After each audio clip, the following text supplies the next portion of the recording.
বাহন বা উট, ওই উটের মধ্যেই তার পানি বা খাবার। হঠাৎ করে উটটা হারায় গেছে, উট খুঁজে আর পায় না, দৌড়াতে দৌড়াতে হয়রান, কত দৌড়াবে, ধুধু মরু প্রান্ত, কয়েক ঘন্টা দৌড়ালেই তো সে তৃষ্ণার্ত হয়ে মারা যাবে। দৌড়াতে দৌড়াতে হঠাৎ একটা গাছের সন্ধান পেল। ওই গাছের নিচে যে এত ক্লান্ত, তৃষ্ণার্ত, হাঁপাতে হাঁপাতে ঘুমায় গেছে। হঠাৎ ঘুম থেকে জেগে ওঠে, উটটা পাশেই দাঁড়ায় আছে।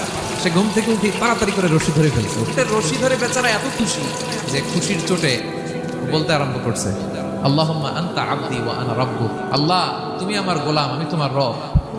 তুমি দয়া করে এই ওটটা ফিরাই দিছো, আজকে তুমি ওটটা ফিরাই না দিলে আমি তো মরে যেতাম। প্রশংসা তোমার। চোটে সে যখন আমি আল্লাহরে ওর গোলাম বানাই আর ওরে আমার রব বানাই, ওই লোকটা ওই মুহূর্তে ঠিক যত খুশি, আমার কোনো বান্দা তওবা করে যখন আমার কাছে ফিরে আসে, আমি আল্লাহ ওই বান্দার উপর তার চাইতে বেশি খুশি হয়ে যায়।